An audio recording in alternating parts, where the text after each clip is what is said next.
Ibu bapak, saudara-saudari yang terkasih, para romo, bruder, dan para suster yang dikasih Tuhan. Berjumpa lagi dengan Api Karunia Tuhan episode 44. Pada kesempatan ini kita diajak untuk merenungkan perikopa kisah perjalanan murid Yesus ke Emmaus. Ada apa dengan kisah itu? Apa makna yang bisa kita gali dari kisah itu? Kisah ini adalah salah satu kisah kebangkitan yang memberikan pesan kuat kepada kita bahwa kebangkitan Tuhan menjadi dasar perutusan gereja. Bagi dua orang murid yang dalam perjalanan ke Emmaus itu, mereka sendiri merasakan Tuhan yang hadir menemani dan juga Tuhan yang memberi kekuatan untuk bertransformasi secara pribadi. Selamat mendengarkan, selamat merenungkan, dan selamat berdoa.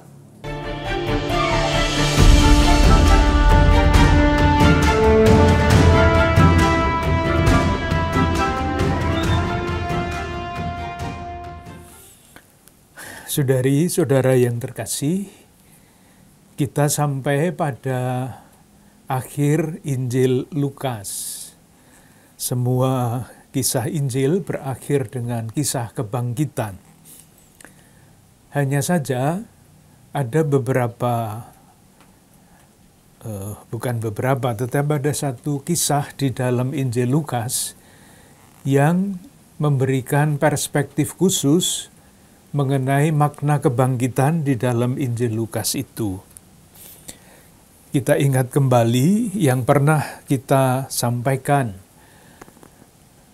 Kisah-kisah kebangkitan di dalam kitab suci mempunyai berbagai macam fungsi yang berbeda.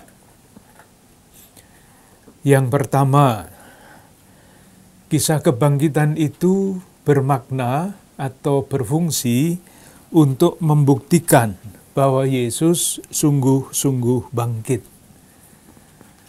Karena kalau Yesus tidak sungguh-sungguh bangkit, sia-sialah iman kita. Maka harus dibuktikan dengan meyakinkan bahwa Yesus itu sungguh-sungguh bangkit. Kita lihat misalnya di dalam Injil, Yesus menunjukkan tangan dan kakinya, dan kemudian Thomas mencucukkan tangan pada luka Yesus.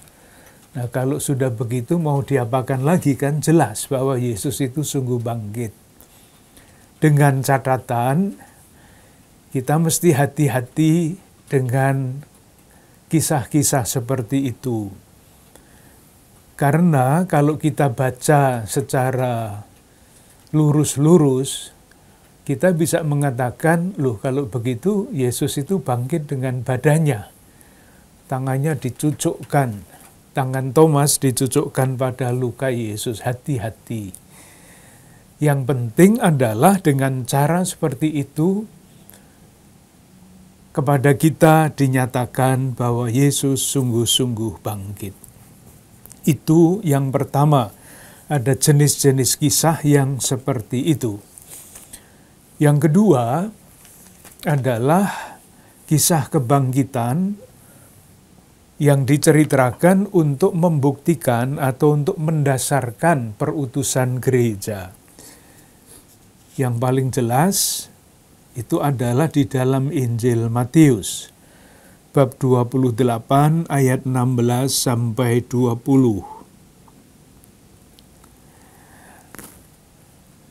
Kisah Injil Matius diakhiri dengan kisah perutusan. Ayat 19, karena itu pergilah, jadikanlah semua bangsa muridku, baptislah mereka dalam nama Bapa dan Anak dan Roh Kudus, ajarlah mereka melakukan segala sesuatu dan selanjutnya. Di dalam Injil Lukas ada kisah khusus mengenai dua murid Emmaus. Itulah yang akan kita renungkan, kita gali maknanya, kita baca, Dengan perspektif ini, dengan kisah kedua murid Emmaus itu, Lukas mau mengatakan bahwa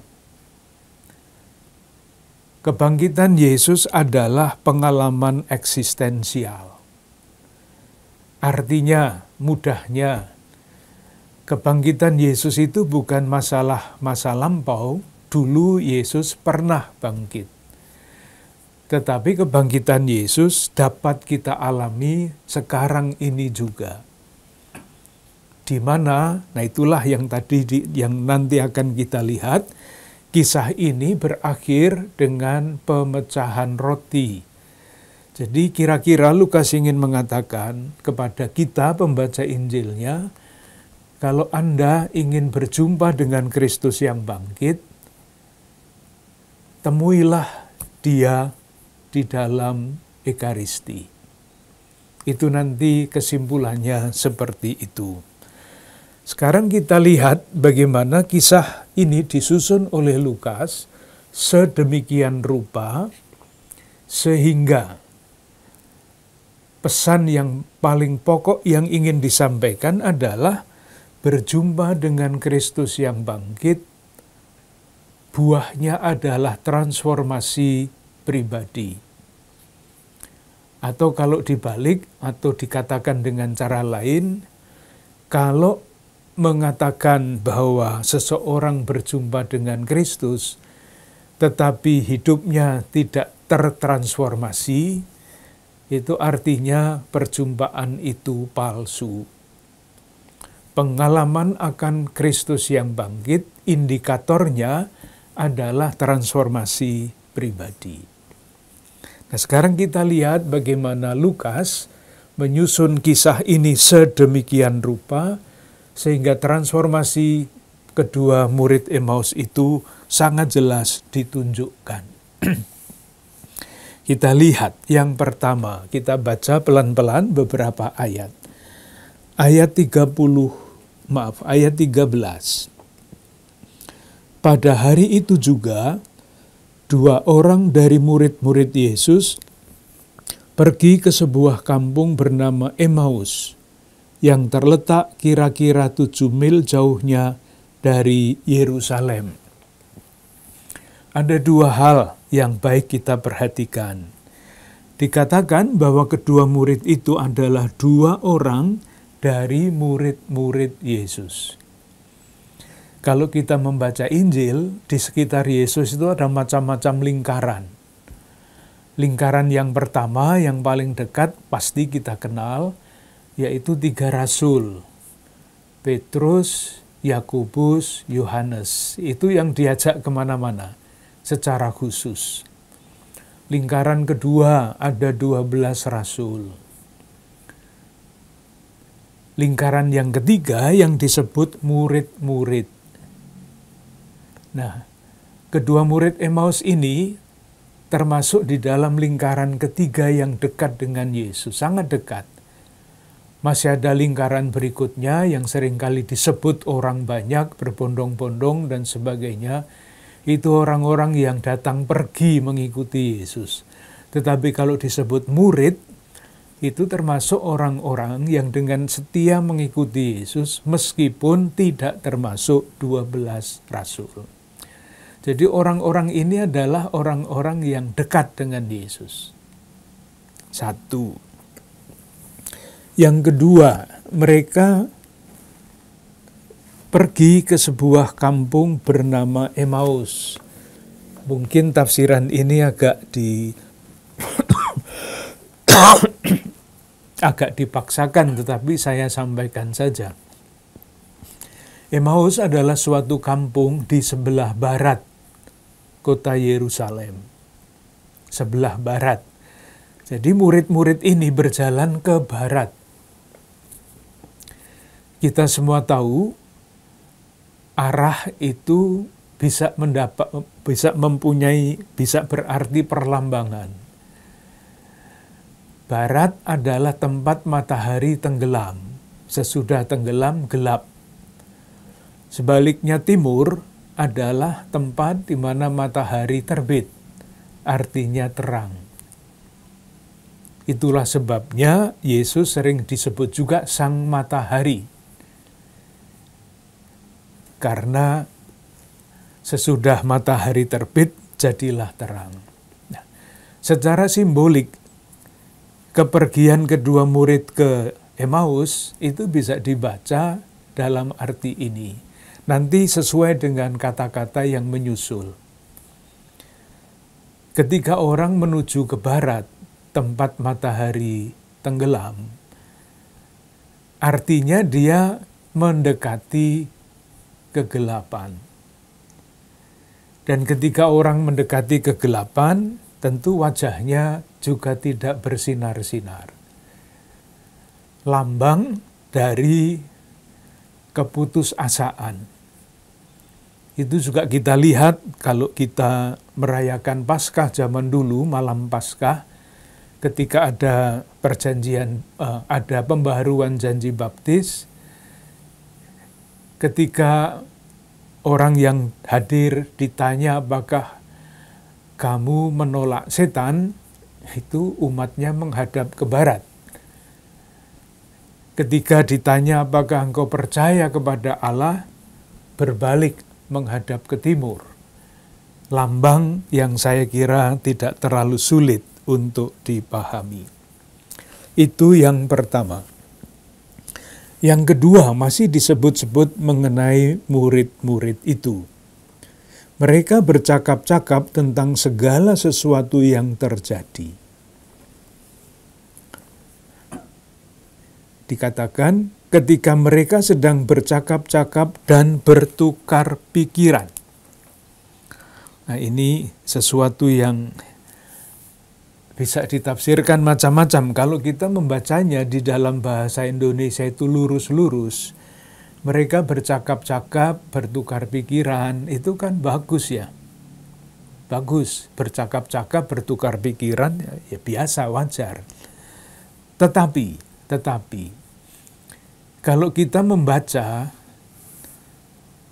kata bertukar pikiran di tempat yang lain, kita bisa merasakan, kita bisa melihat bahwa bertukar pikiran itu bisa berarti saling menyalahkan.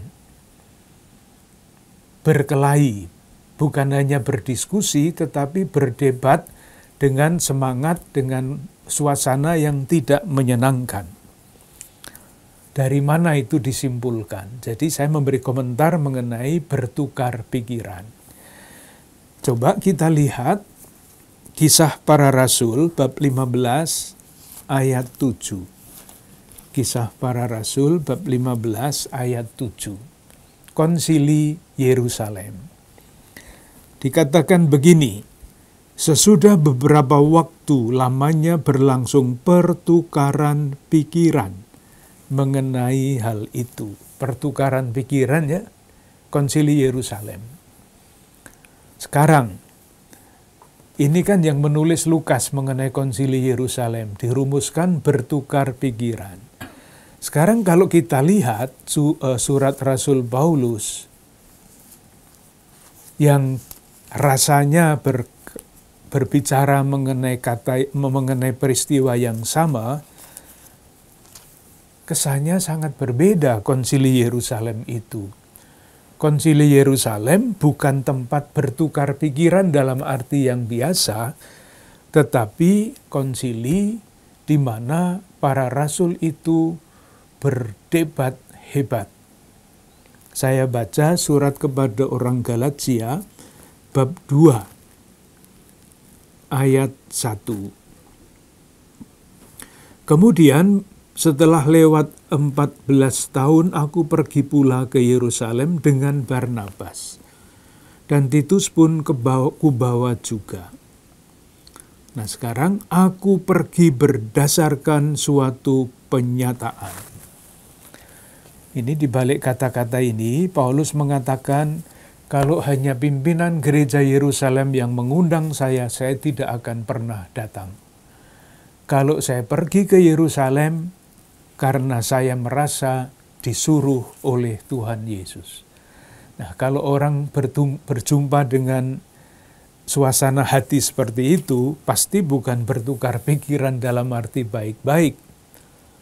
Pasti ini sedang dalam tanda petik konflik, yaitu tadi yang paling mudah adalah saling menyalahkan. Kita bayangkan dua murid itu dengan harapan mengikuti Yesus, nyatanya gagal, lalu pulang di tengah jalan, kenapa kamu dulu ngajak saya mengikuti Yesus? Akhirnya kayak begini kan? Nah, kira-kira suasananya seperti itu. Jadi bukan bertukar pikiran baik-baik saja, tetapi saling menyalahkan. Nah, di dalam situasi seperti itu, Yesus datang. Dikatakan begini, ayat 15, ketika mereka sedang bercakap-cakap dan bertukar pikiran, dengan arti tadi itu, datanglah Yesus sendiri mendekati mereka. Lalu berjalan bersama-sama dengan mereka, tetapi ada sesuatu yang menghalangi mata mereka sehingga mereka tidak dapat mengenal Dia. Yesus berkata kepada mereka, apakah yang kamu percakapkan sementara kamu berjalan? Maka berhentilah mereka dengan muka muram. Nah, tadi saya berbicara mengenai transformasi. Pada awal mereka saling menyalahkan, dan ketika orang saling menyalahkan itu mukanya pasti tidak berseri-seri. Itulah sebabnya dikatakan di sini muka mereka muram. Itu kisah pada awal. Kedua murid yang bermuka muram saling menyalahkan nanti akan mengalami transformasi ketika mereka berjalan-jalan dengan Yesus. Sekarang kita lihat bagaimana Yesus itu menjumpai mereka. Dikatakan dengan sangat teratur, dengan sangat teliti oleh Lukas. Yesus sendiri mendekati mereka, satu, lalu berjalan bersama-sama dengan mereka. Kata-kata ini mempunyai makna yang mendalam kalau kita mencoba membayangkannya secara benar. Yesus datang sendiri. Itu kan dalam bahasa Indonesia bisa berarti macam-macam.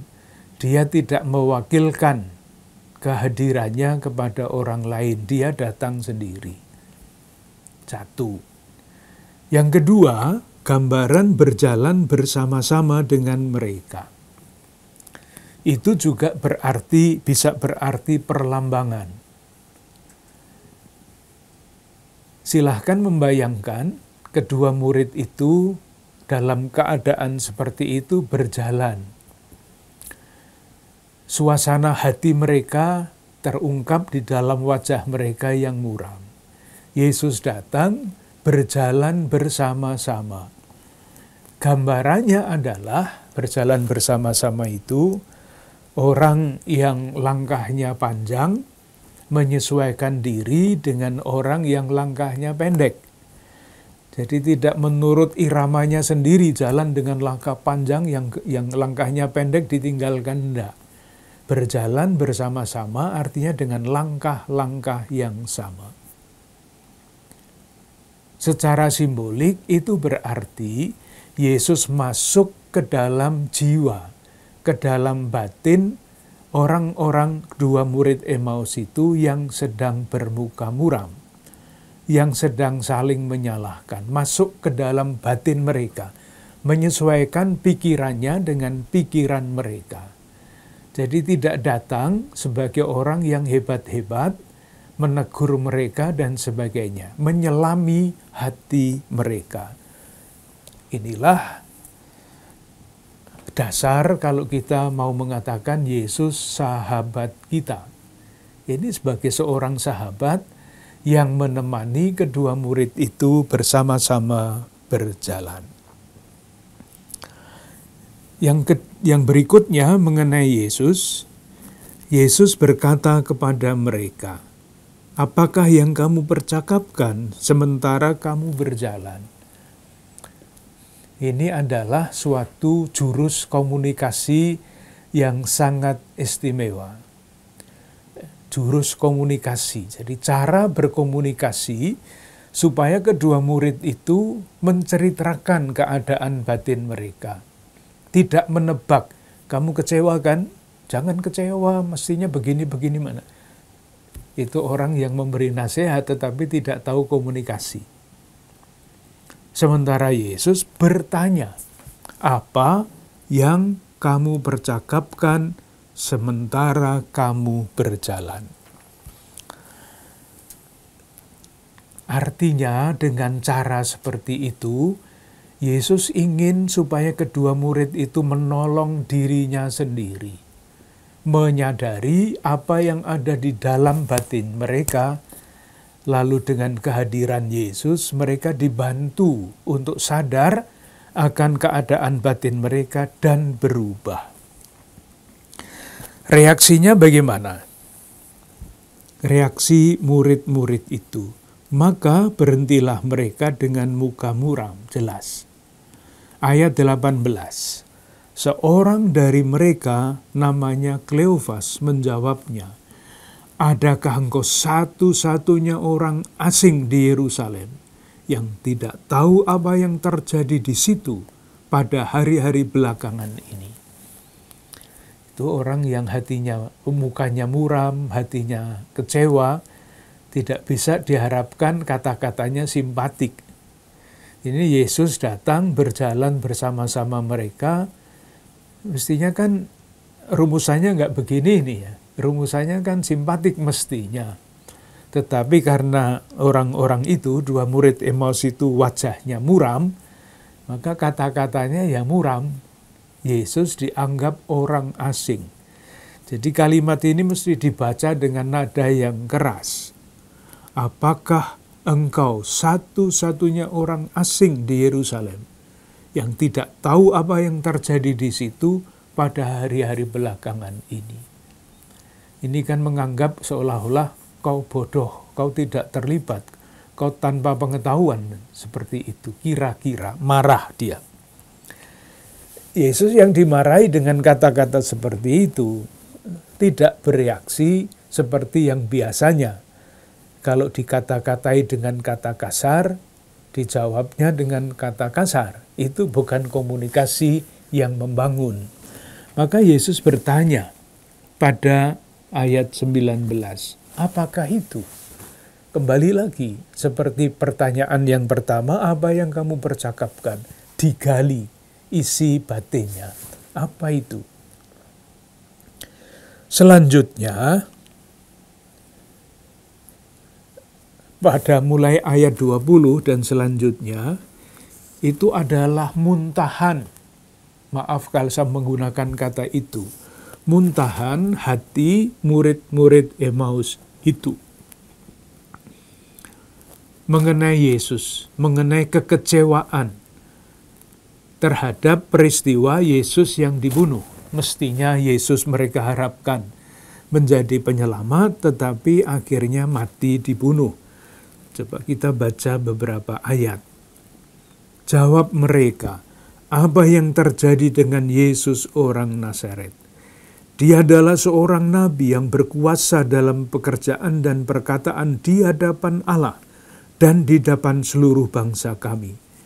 Tetapi imam-imam, kepala dan pemimpin-pemimpin kami telah menyerahkan dia untuk dihukum mati dan mereka telah menyalibkannya.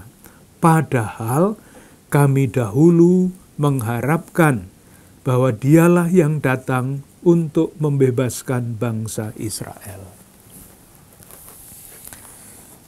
Kalau kita perhatikan, saudari-saudaraku yang terkasih, apa yang dikatakan dua murid itu sampai dengan ayat 24, ini adalah sama dengan yang diwartakan oleh Rasul Petrus dan Rasul Paulus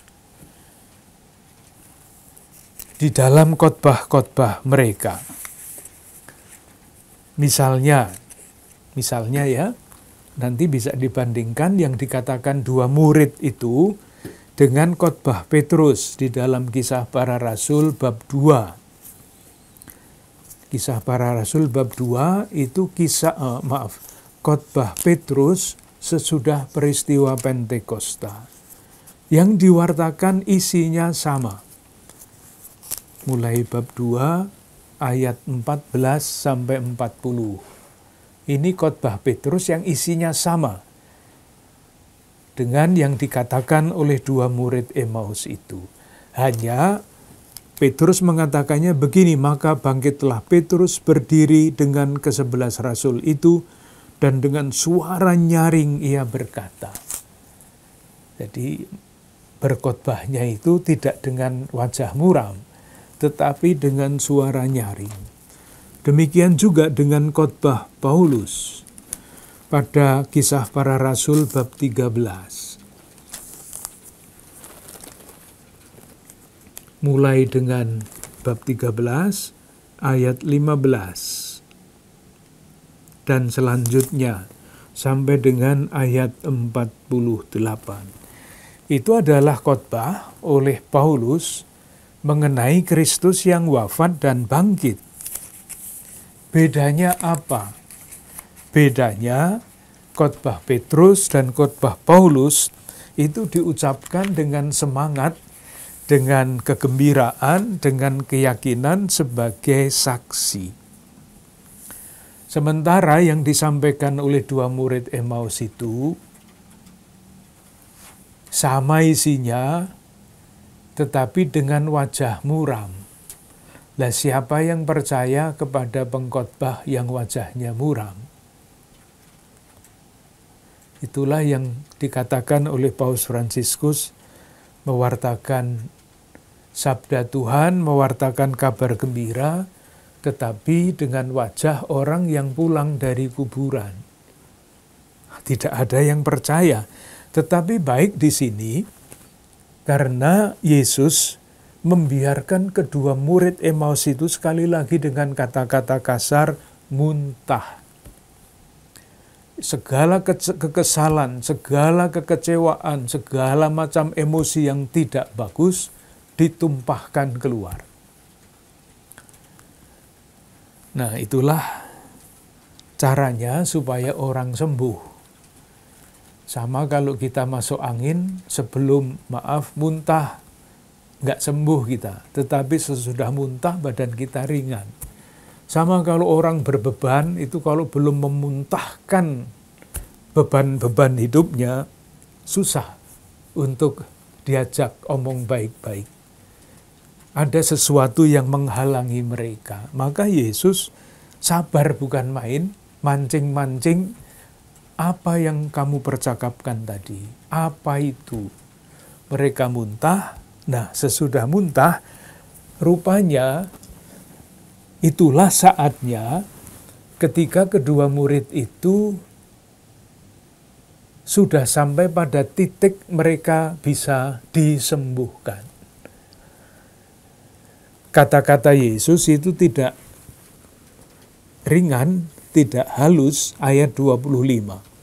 Lalu ia berkata kepada mereka, "Hai kamu orang bodoh, betapa lambannya hatimu, sehingga kamu tidak percaya segala sesuatu yang telah dikatakan para nabi. Bukankah Mesias harus menderita semuanya itu untuk masuk ke dalam kemuliaannya?" Lalu ia menjelaskan kepada mereka apa yang tertulis tentang dia dalam seluruh kitab suci, mulai dari kitab-kitab Musa dan segala kitab nabi-nabi. Inilah saat yang menentukan di dalam perjalanan rohani kedua murid itu. Pada suatu titik, Yesus berbicara dengan tegas, "Hai kamu orang bodoh." Tetapi kata-kata Yesus yang mengatakan kedua murid itu bodoh tidak menyakitkan hati. Tidak gampang kan orang lain mengatakan kepada kita, "Hai kamu bodoh." Pasti sakit kalau biasa. Tetapi karena ini, Yesus itu sudah berjalan bersama-sama, menyesuaikan langkah-langkah dengan mereka, artinya menyelami hati dan budi mereka, suasana batin mereka, merdeka mengatakan apapun. Yakin bahwa orang yang ditegur dengan kata itu tidak akan marah, tetapi akan bangun dari ilusi mereka. Harapan-harapan yang palsu. Inilah mungkin yang disebut dengan shock terapi. Kalau tidak dengan shock tidak akan sembuh. Kalau halus-halus tidak akan sembuh, maka dikejutkan dengan kata-kata, "Hai kamu orang bodoh." Kedua murid itu lalu bangun. Seandainya hanya dikatakan, "Hai kamu orang bodoh," mungkin murid-murid itu tidak bangun. Tetapi sesudah mengatakan, "Hai kamu orang bodoh," ada lanjutannya. Lalu Yesus menjelaskan kepada mereka apa yang tertulis tentang Dia dalam seluruh kitab suci, mulai dari kitab-kitab Musa dan segala kitab nabi-nabi. Sampai di situ babak yang kedua berakhir. Sekarang babak yang terakhir. Sesudah berjalan sesudah pendahuluan, lalu berjalan bersama-sama, percakapan antara dua murid dan Yesus, mulailah babak yang ketiga, mulai dari ayat 28. Mereka mendekati kampung yang mereka tuju, lalu ia berbuat seolah-olah hendak meneruskan perjalanannya. Silahkan memperhatikan bagaimana Lukas menyusun sekuens urut-urutan peristiwa ini. Menarik untuk diikuti.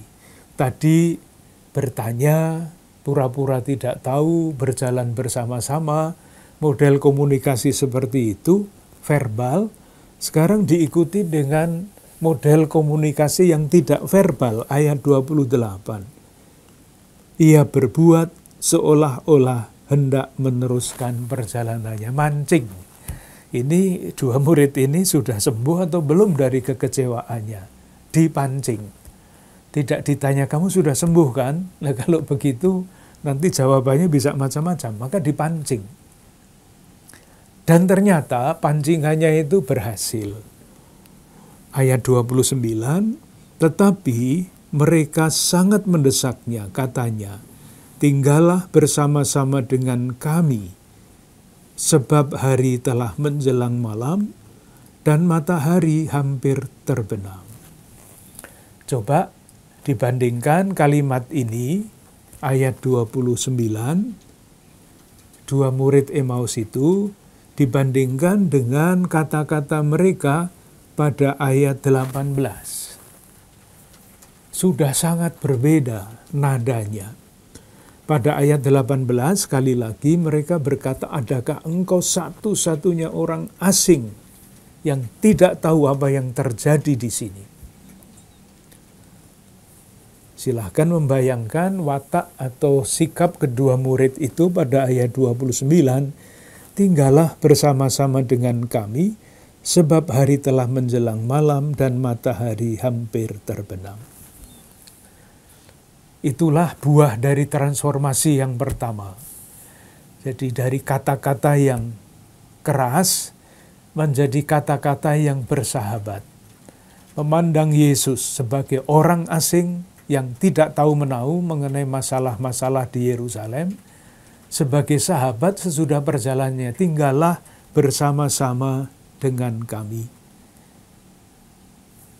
Satu, yang berikutnya.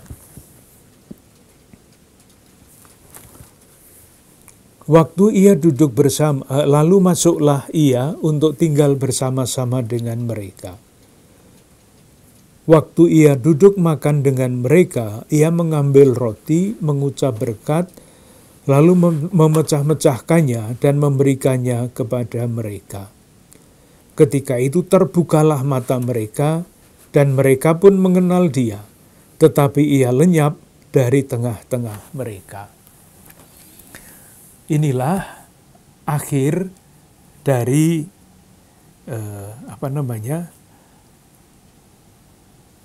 atau puncak dari perjumpaan itu. Yesus memecah-mecahkan roti, mengucap berkat, memecah-mecahkan dan memberikannya kepada mereka. Kalau menurut penafsir Katolik ini pasti Ekaristi. Tetapi kalau menurut penafsir yang tidak mengakui Ekaristi, ini bukan Ekaristi. Kita Katolik, jadi kita mengikuti tafsir itu. Peristiwa itu, peristiwa perjalanan Yesus bersama murid-muridnya, bersama dengan 2 murid Emmaus, berpuncak pada Ekaristi. Dan sesudah itu dikatakan, ia lenyap dari tengah-tengah mereka. Pesannya apa? Pesannya sederhana. Yesus meninggalkan Ekaristi sebagai kesempatan bagi orang-orang yang percaya kepadanya untuk menjumpainya. Berjumpa dengan Kristus yang bangkit menurut kisah ini, kita alami di dalam perjamuan Ekaristi. Ini kan seperti ibadat sabda yang kita pakai sekarang ya. Pengantar, ibadat sabda, khotbahnya tadi, lalu Ekaristi sebagai puncak, lalu nanti berakhir dengan perutusan. Nah, tentu saja pesan yang tersembunyi juga di situ adalah, kalau kita bicara tentang transformasi, tadi dari murid-murid yang menganggap Yesus orang asing menjadi sahabat, lalu yang kedua itu mereka yang kedua murid yang berhenti dengan muka muram, itu lawannya adalah ayat 32, maka mereka, kata mereka seorang kepada yang lain, bukankah hati kita berkobar-kobar ketika ia berbicara dengan kita di tengah jalan. Jadi muka yang muram berubah menjadi hati yang berkobar-kobar. Transformasi.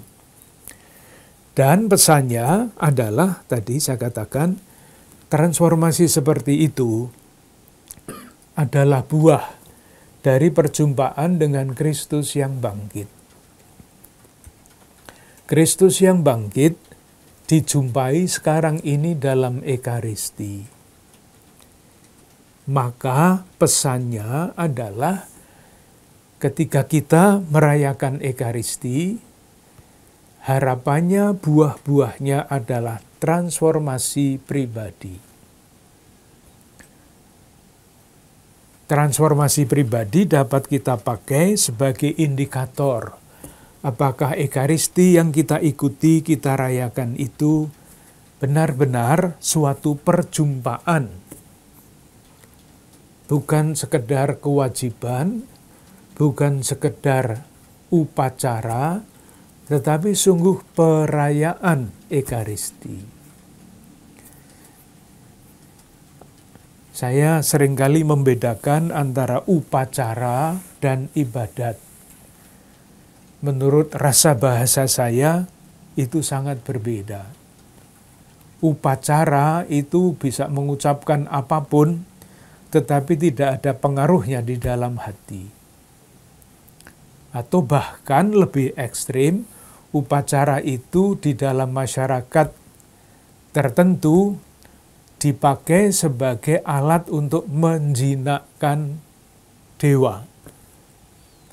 Maka di perempatan-perempatan jalan sering ada upacara dengan sesaji macam-macam, supaya tidak ada dewa-dewa yang menunggu ke perempatan jalan itu tidak mengganggu orang yang berlalu lintas di situ. Itu upacara. Ibadah sangat berbeda. Ibadah itu adalah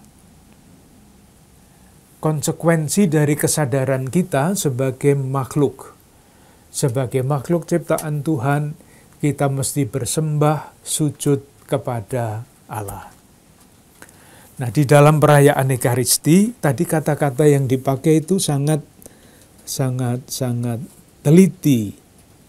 Dikatakan begini, ia mengambil roti, mengucap berkat, memecah-mecahkannya, dan memberikannya. Dengan kata lain, kita yang menghadiri perayaan Ekaristi mesti bertumbuh sebagai pribadi-pribadi yang ekaristis. Apa artinya pribadi-pribadi yang ekaristis? Yaitu berdasarkan 4 kata itu. Pribadi ekaristis adalah pertama, pribadi yang sadar, bersyukur bahwa dirinya diambil dalam arti simbolik. Diambil itu pasti dipilih, tidak mengambil sembarangan.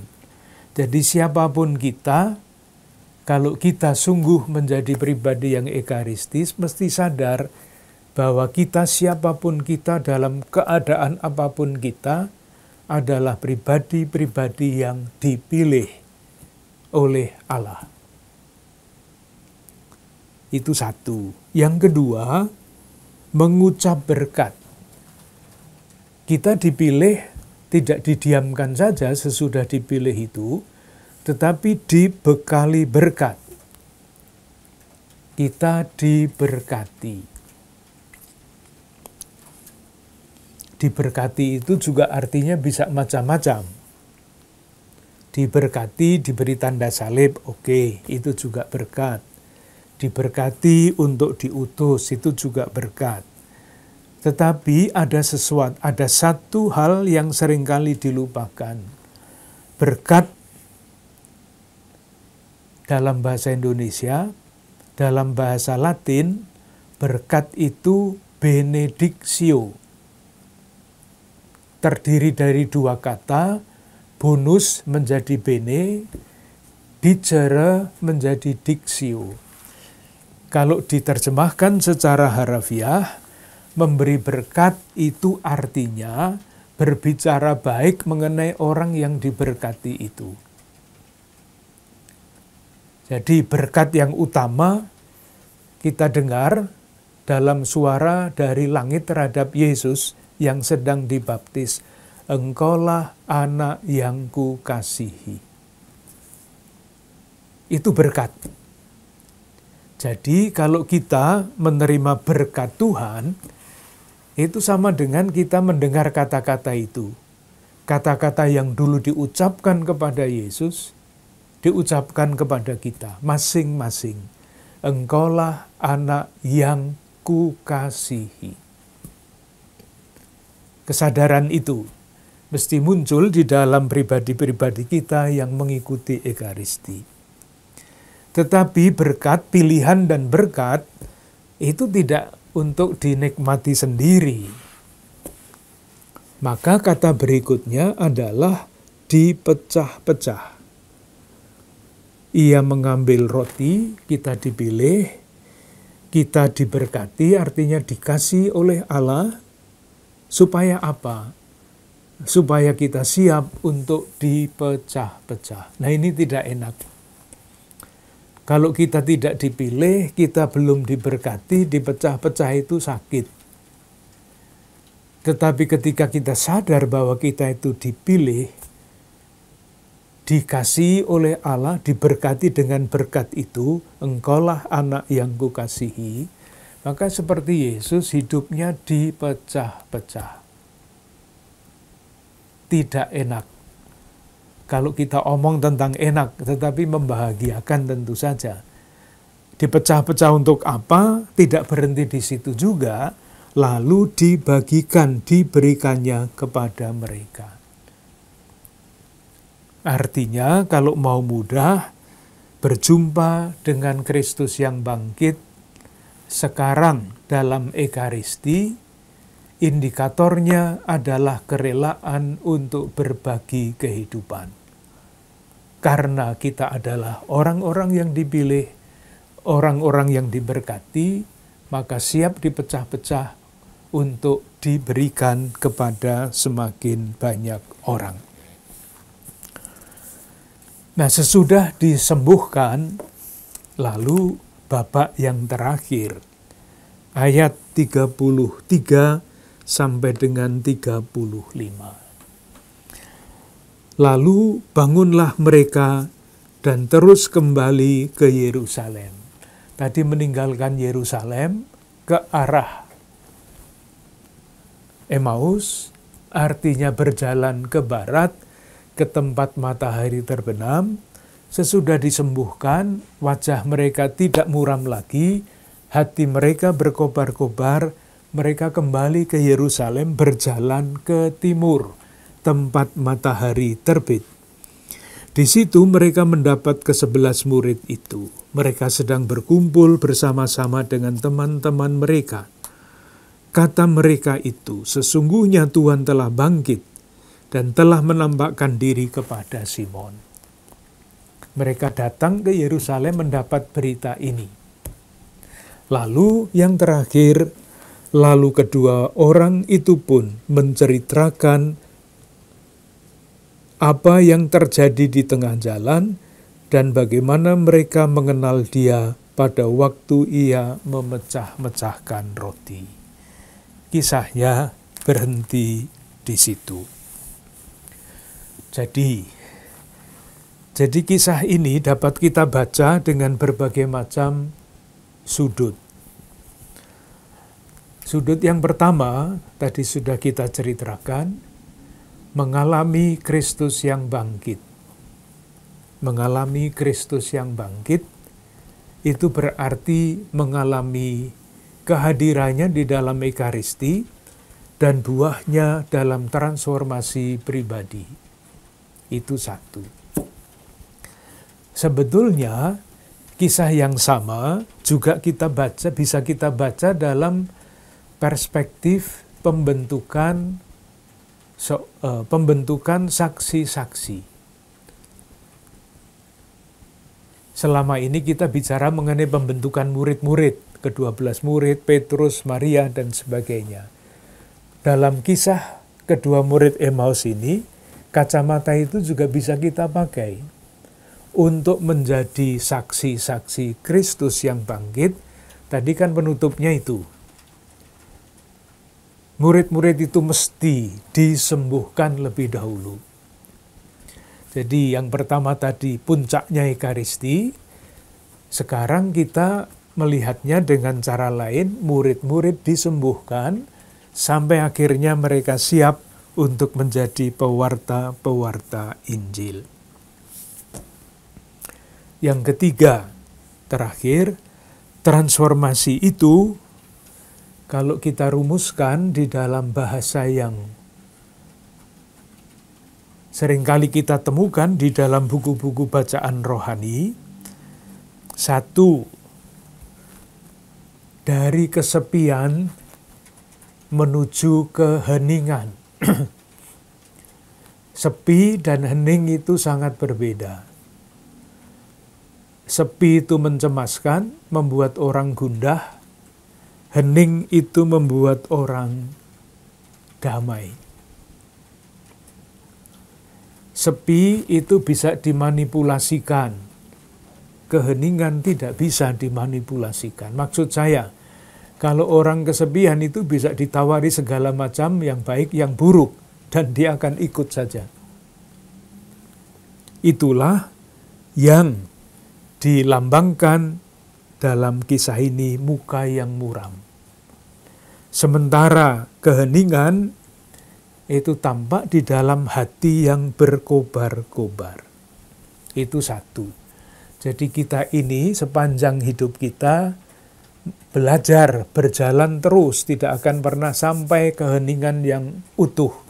Tapi kita diharapkan berjalan dari kesepian menuju keheningan. Satu.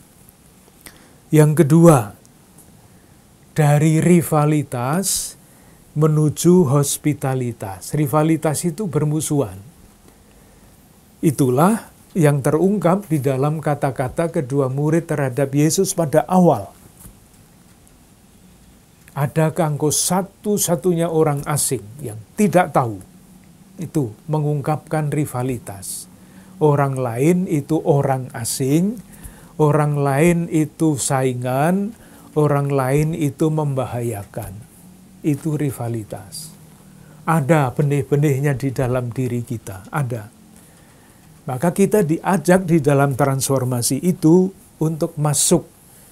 Lawan dari rivalitas adalah hospitalitas. Orang lain itu adalah tamu ilahi. Orang lain adalah kawan seperjalanan. Kalau orang lain datang, kita terima hospitalitas. Jadi kita mesti berjalan, bertransformasi, membiarkan rahmat mentransformasi kita dari rivalitas menuju hospitalitas. Itu konsepnya, prakteknya tidak gampang. Dan yang ketiga, skema yang ketiga adalah dari ilusi menuju doa. Coba kita lihat ilusi yang terungkap di dalam kisah tadi ada di ayat mana? Lukas bab 24, ayat 21. Itu ilusi. Padahal kami dahulu mengharapkan bahwa dialah yang datang untuk membebaskan bangsa Israel. Bayang-bayang yang tidak menjadi kenyataan. Dari ilusi menuju doa. Doanya ada di mana? Ayat 30. Waktu ia duduk makan dengan mereka, ia mengambil roti dan sebagainya, lalu memecah-mecahkannya dan memberikannya kepada mereka. Ilusi itu merencanakan masa depan dengan rancangannya sendiri yang seringkali berlebih-lebihan. Sementara doa itu adalah merencanakan masa depan dalam keyakinan bahwa Allah itu sang penyelenggara kehidupan. Jadi ilusi itu harapan yang tidak nyata, mimpi.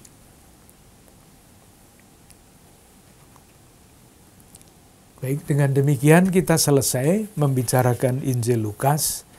Mungkin nanti kita lanjutkan dengan 1-2 bagian dari kisah para rasul yang juga dikarang oleh Lukas. Terima kasih.